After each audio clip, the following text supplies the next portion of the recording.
I finished my first two books of 2025 and we need to talk about them. First was Between the Pines by Amber Palmer. This does not come out until next month, so I'm sorry in advance.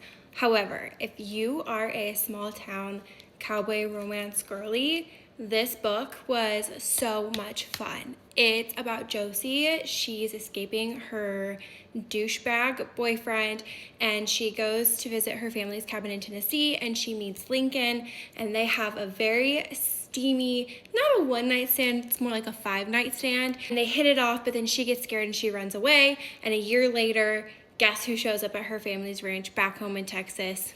It's Lincoln. This was so good, so fast paced, so steamy, but also so heart touching. And I'm like very excited. Amber's only ever written fantasy books. This is her first contemporary book. And I got to read it early because I work with Amber. And so this is a beta read, but I'm telling y'all, this needs to be on your TBR. And she hasn't even released the cover yet. It's getting released tomorrow, but like, yeah, don't miss out on this one. And then I stayed up until 3 a.m. reading this book. Quicksilver by Callie Hart was worth the hype. It was so worth it. Oh my gosh, I'm kind of mad I waited so long to read this. I could not put it down after I got to about the 35% mark. I did do like a hybrid reading of the ebook and the audiobook. I think the audiobook is absolutely phenomenal. I will be rereading it via audio. Does this follow the very classic like romantasy formula? Yes. I do think there were some really fun plot twists thrown in at the end, and I am excited to like see where it's gonna go from here. To me, this was 100% worth the hype. I had so much fun reading it. I was literally like kicking and giggling my feet at 3 in the morning. Like I had no one to talk to about it, but I was screaming in my mind, okay? Screaming. I think one of the best parts about this book is the side characters. I love truly when a book